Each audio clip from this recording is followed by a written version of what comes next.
Hello. White eyes. How are you? I won't be able to hear you if you answer me. But I hope you're well and good and ready for this December, the end of the year, energy, action, whatever it is. I just wanted to come on today and talk a little bit about how I got rid of Christmas, how I became the Grinch who walked away from Christmas. So when my son was 17, I was pretty much done with Christmas.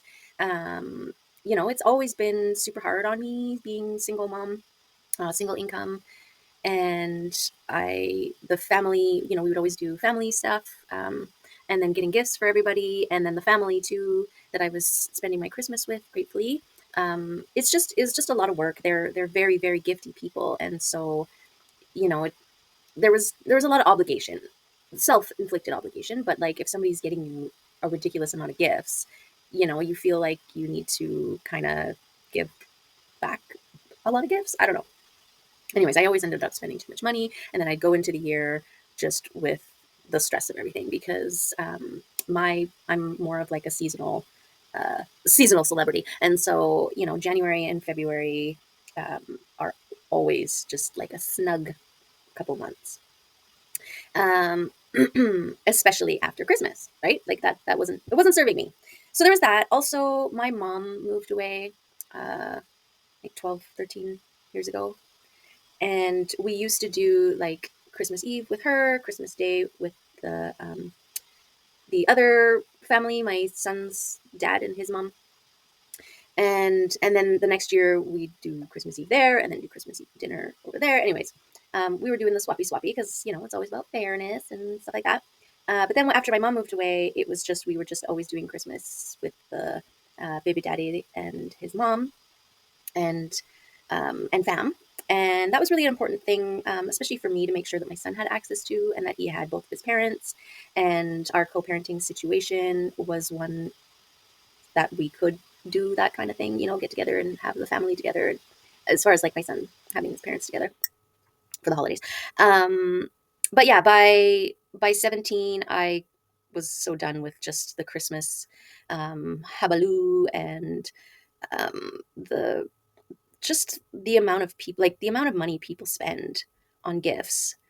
Um, and it's a bunch of stuff that you don't need, or it's a bunch of stuff that you do need, but instead of people buying you the things that you need when you need it throughout the year, they kind of hold on to it and give it to you all at once at Christmas time. And and then I start going into this realm and I start feeling ungrateful, and I'm not saying that. I was ready for something new. So I also, because I was always doing Christmas at somebody else's house with their rules, their everything. And so I was never able to produce the kind of Christmas that I was used to, that I wanted, which is very maximalist. Like my mom used to make Christmas so warm and cozy and full and inviting and foodie and garlands and all that kind of stuff. So, anyways, I took the favorite things that I love about Christmas, and um, I went to the things that really mattered to me, and that was definitely the food, the sharing, and the ambiance. So I started to celebrate solstice because that way I could do whatever I want. It was a few days before Christmas, so it wasn't going to interfere with the family plans or whatever, and I could still have my way. And so I started celebrating winter solstice, the darkest day of the year, and um, and that was something that made sense to me as a means of celebration, right? Like I would bring in the forest basically, and it became kind of like an energy cleansing, excuse me, situation. I just had breakfast. Um, so yeah, I bring in boughs. I collect from all around. I got cedar and pine and fir, um, and just hang them and drape them and just kind of make my space into an indoor forest, basically. And lots of lights. I mean, I have lights year round because, well, I'm autistic and bright lights are the bane of my existence. So I like a soft, I'm a lamp person. I like lamps, right? But I do have these like directed lamps that if I need a bright freaking light, I can I can get one, right? But So, and I like, it's like magic. It's magical. There's something warm and cozy about string lights. So I have them all year round. The minute it gets dark, I got my string lights on, and I'm in a magical wonderland. I mean, look at those boys, right? So, anyways, and then I make food. I like to bake lots of things. I like to create like a little bit of challenge for myself and create things that I don't normally create. I still give treats sometimes, like cookies and yummy desserts and stuff like that to people, but not so much these days because everybody's got a thing that they can't have, and I want the freedom in my baking, so I just make and bake. And anyway, so this year I'm going to make a Black Forest cake. I've never made a Black Forest cake before. It is one of my mom's favorite cakes, and so I guess it'll be kind of in a way like having her around, or I'll just think about her while I'm eating it, thinking about how she will never try one of my cakes because she refuses to come back to this island where I live. Um, so yeah, she doesn't get it. She doesn't get it. I don't deliver. I don't deliver. Plus, she's too far away, and you know, it costs a lot to go there, and takes a lot of time, and both things I can't afford to just put into, And I also don't know where she lives. She hasn't told me where she lived, so I don't know. I don't know. No surprise visits. Well, I could. I could go sit in her town and wait for her to drive by and then follow her or stalk her or something and just be like, hello. But, you know, I, uh, I'm giving her space, right? She wants me around. She makes sure I be able to find her the way I figured. Anyways, it's not about that. It's not about that. It's about me saying goodbye to Christmas. Oh my God. It feels so good. And I just recently had a friend of mine been like, what are you doing for Christmas? Because they know that I am no longer doing Christmas with my son's family anymore, which was something that I enforced last year for the first time. So yeah, my son is turned 22, so 21, so 17, 18, 19, 20, 21. So for another 4 years, I did the Christmas thing. Um, because of my boy, right? Like because I think it matters that he have the family dynamic and everything. But it was a cycle that I was stuck in, and I needed to break that cycle and be unstuck. And so I did that for myself, and I'm really proud of it. Um, and apparently, it's yeah, no. Anyways, it's good.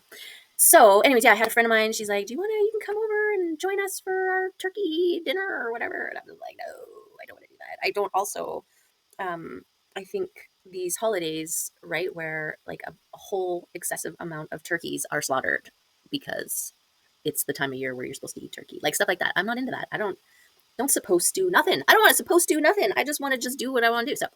So I do that. I celebrate. Oh, and then the other thing, a perk about cooking a bunch of food on solstice is that for the end of the year, I don't have to worry about cooking anything because I just pull it out of the fridge and yum biddy dum dum. And then, if I got company or something, I was putting on solstice gatherings where I would invite my favorite people over and share with them, right? And share my space, share my yummy treats and foods, and it would give me a level of accountability because it was like something that I had to do, or not something that you had to. When you enter, like you're an artist or whatever, and you enter an event and you're given a time restriction, blah blah blah. It's kind of like a challenge, right? Like that's timed. It's a timed challenge. So there's none of this like pushing it back, and it's incentive. And who doesn't need a little incentive sometimes? So having people coming over expecting to be fed is Star Wars is good. It's good. I think it's good. It's good. Yeah. But I don't know if I'm gonna have people this year. My son for sure, and his girlfriend. They might come here, and I might have just loosely invite a couple choice people. But I'm really kind of I've been just very careful who I invite into my space. I've been really curating my space to be a place of refuge, a place of healing and safety, sanctuary, if you will. And yeah, it's my safe space and sanctuary. So having people over, they're bringing their energy, they're bringing their karma, they're bringing everything that they bring with them into the space. And so yeah, that's just something that I've been aware of this year and trying to be a little bit more mindful about that in my hermiting. And then so yeah, my space is filled with boughs and greenery of the forest. And then when the year is over, it's kind of collecting any residual energy from the year. And then at the end of the year, when I clean up everything and I take everything down, everything's nice and dry and full of past energies that no longer serve. And then when the timing is right, I go to the beach and I have a huge bonfire and burn everything. And it feels great. It feels great. And it's a great kind of little tradition for me, kind of, especially bringing in the new year, right? Having a nice, it's kind of like a sacrificial bonfire, right? And you're throwing away the energies of the past. And, um, and that feels really nice. That feels really nice. Yeah. So that's what I do over the Christmas holidays, and my bank account loves it. Like the money that I would be spending on an excessive amount of presents for a bunch of people, I'm spending on food instead, and then also not spending, right? And and yeah, I mean, every time of the year, any time of the year is a good time to get gifts for people that you love and give it to them, especially if it's something that they need. Any time of the year is a good time of the year to get together with family and enjoy meals together, right? And um, I don't like this supposed to, like, the amount of stress, unnecessary stress that is involved at this time of year. It just doesn't feel right, right? Like the stress of people, like planes getting to and from, and everybody and their dog is doing it all at the same time. Like it just doesn't make sense. It's like, find a time that works for you and your family, and then make that the special time, right? Like, um, yeah, I don't know. And then Christmas lights. People are like Nazis with Christmas lights. Why can't they just be winter lights, right? Like it's still dark and gloomy until, mid February.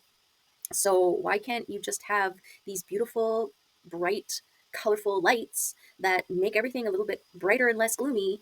Why does it have to be attached to a specific date? Like there's so many things that are just, it's so confining and constricting. And I think people, like it's like squeezing people, and we need to stop. We need to just be like, get up off me, man, and let me just be how I want to be with myself and my family, right? So that is my spiel on that's why for me it is truly Xmas, because it's over, man.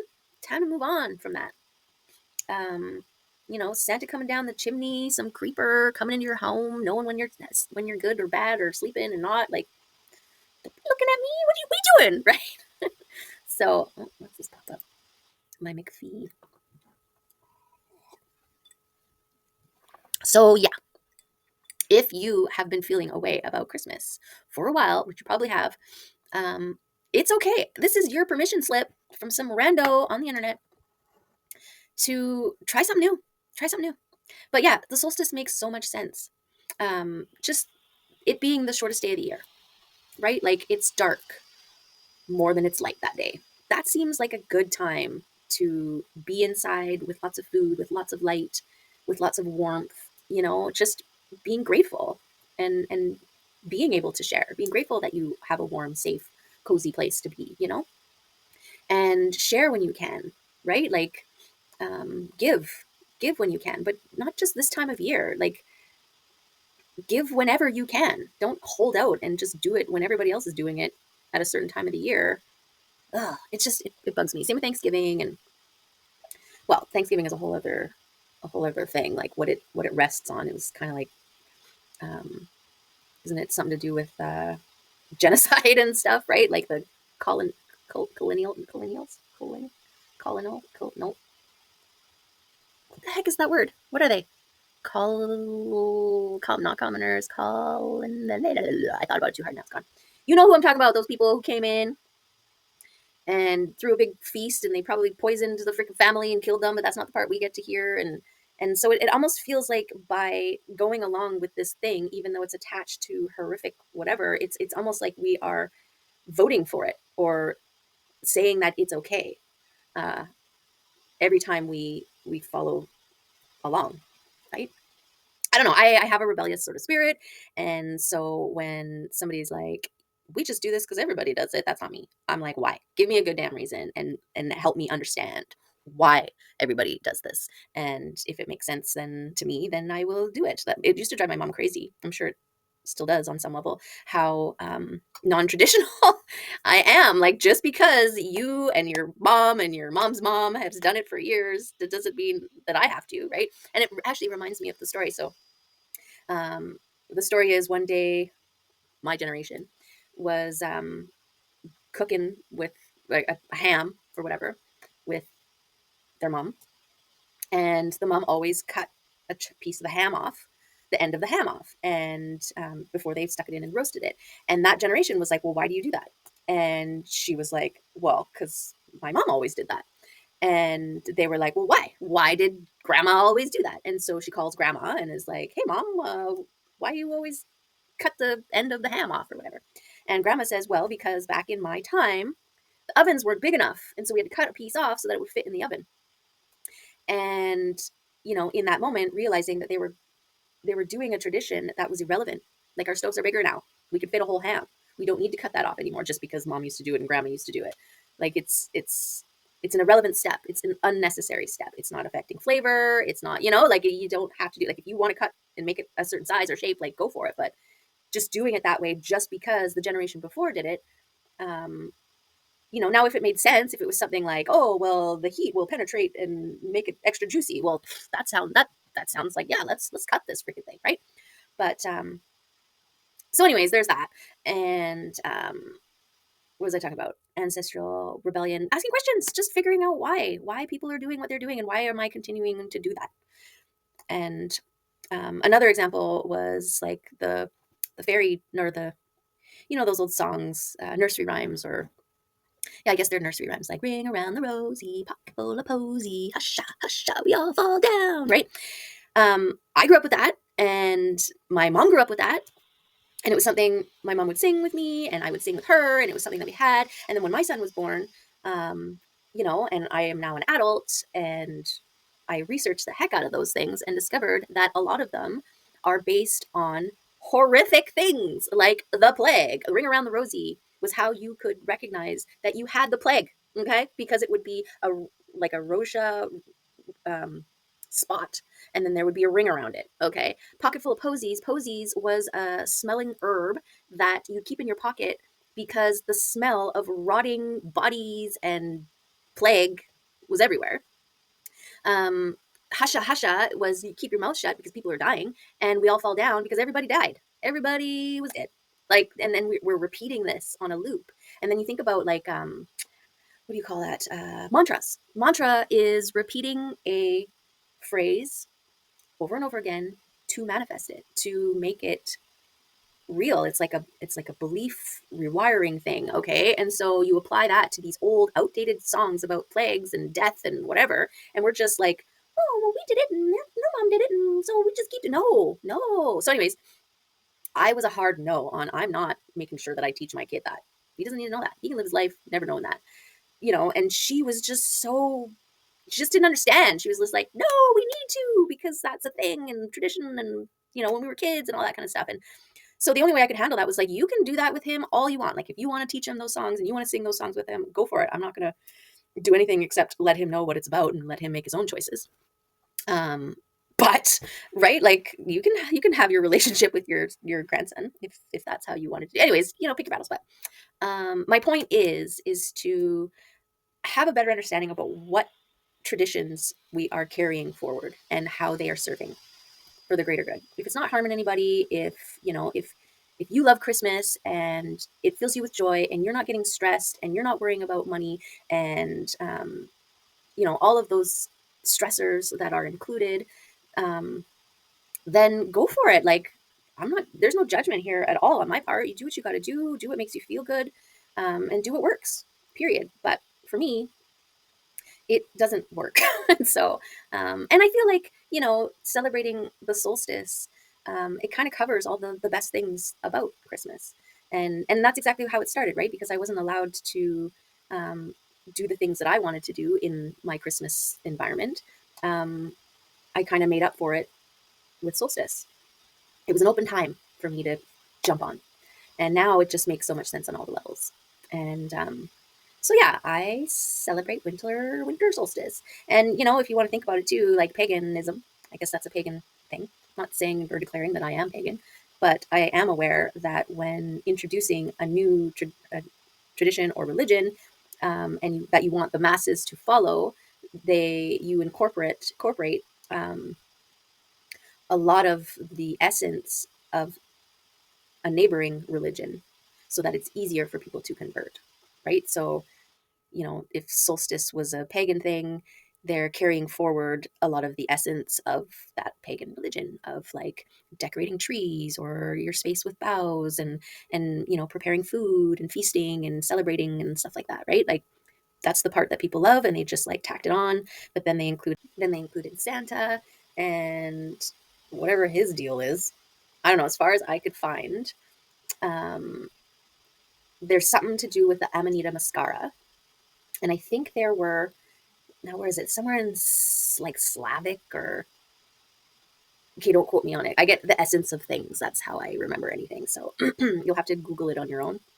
But it was something to do with like men in toques and beards or whatever. They would collect these Amanita muscara in sacks, and maybe there was some sort of distribution situation or whatever. Um, so there's something to do with that. Also, I heard a theory, and it was to do with in the brain. There's like a thing, like not the corpus callosum, the middle between your left and your right brain hemispheres is the corpus callosum, and it's kind of like the mediator or the bringer together of the two sides, right?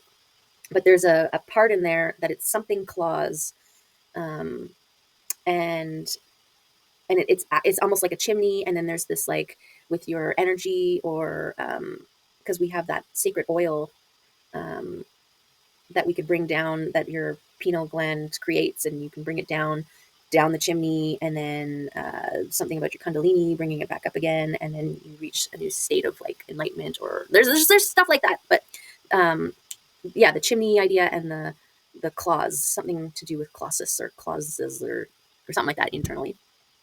Um, it's just interesting. And then you've got the whole Krampus Santa uh, situation, which they have divided, right? So now it's just all about Santa, which takes the balance of the good and evil because that's what is real, which creates an imbalance, I think, personally. But Krampus was supposed to be his pet. That's why Krampus has chains and stuff, because he is the pet of Santa. And Santa, knowing if you're good or evil, or bad or good, sorry, good or bad. If you were bad, you got Krampus instead of Santa arriving. And yeah, I had this idea for a movie that I thought would be really cool. I have ideas for movies all the time, but this one was it's kind of, I guess, a horror movie. But Santa actually is a being that embodies both aspects. And so every house that he goes to, the inhabitants determine the face, like how he appears when he arrives, right? So I just thought that would be really creepy and cool. Like if you were bad, Santa was Krampus. Santa would be Krampus. Um, but anyways, so yeah, there's a ramble about Christmas and about um, that other one, the Winter Solstice, and yeah. So whichever you have. Oh, and then what about this? People getting offended when you wish them a happy holidays, or wish them a Merry Christmas, or wish them a happy Hanukkah. Like, why can't people just be happy with being acknowledged at all? Like, if somebody's like Merry Christmas to me, I'm not gonna be like, if I actually don't celebrate Christmas, I actually celebrate the solstice. So the fact that you didn't know that, I'm so offended by it, and I'm not. I'm just gonna scowl in response. Like it just makes like happy. Why can't you reply with your religion, right? Just be like, they're like Merry Christmas, and I'm like Happy Solstice, right? We're both exchanging pleasantries. I mean, they could have just been like, "Ah," and I could have been like, "Ah," back, and that was our interaction. That doesn't seem better. Like, where's the love? Where's the love in that? So being like, thank you for saying anything to me in a pleasant way. So try that this year. It just blows my mind the level of what is it, entitlement of like, I'm going to be offended because you addressed me in a way that isn't relevant to me. How is that person supposed to know? Unless you're wearing a shirt that says, "Don't fucking say Merry Christmas to me. I celebrate Happy or Solstice," right? Then nobody's gonna know. Nobody's gonna know. Which is why they go to Happy Holidays, because there's like 17 freaking holidays that are celebrated um, in December. So I mean, don't quote me on that, but it's something like that, right? And so you're covering it all. It's the most inclusive. Aren't we in the line of inclusivity? Just like happy holidays, whatever you celebrate, have a happy one, right? Like, come on, we have to be able to communicate freely and not either not communicate at all out of fear of we might offend somebody. That's ridiculous. To communicate is to risk offending somebody. But that shouldn't ever stop you from communicating, because to not communicate is to not be authentic, is to not express. And we need to express. It's how we learn, it's how we learn, and it's how we learn, right? Either you learn that how you're expressing is affecting another person in a way, and then you can choose to decide, or learn by expressing something that's not true and having somebody be like, actually, this is what's true. And then you're learning, right? And where if you just keep it all to yourself, you're walking around delusional because you don't know. Anyways, there's another little rant. So yeah, that's all I wanted to say about the holidays. Okay, so just be happy if somebody acknowledges you this holiday season, and celebrate the best you can, give back as much as you can without breaking the bank, right? Like, fill your cup so that your cup can overflow onto those around you, because you're useless with an empty cup. And it's not fair to put it on somebody else to fill your cup either, because we must be the fillers of our own cup. That's something I've learned. So fill your cup, and then share, or then overflow onto the people that you love. And if they're like, oh, get your overflow away from me, then they can move away. And yeah, so I guess you can fill somebody's cup, but only if you're overflowing. Otherwise, it's taking from your cup, and then your cup is empty, and then you got nothing. And that's not better. It's got to be overflow. There. Okay. Okay. Mwah. Talk to you next time. Bye.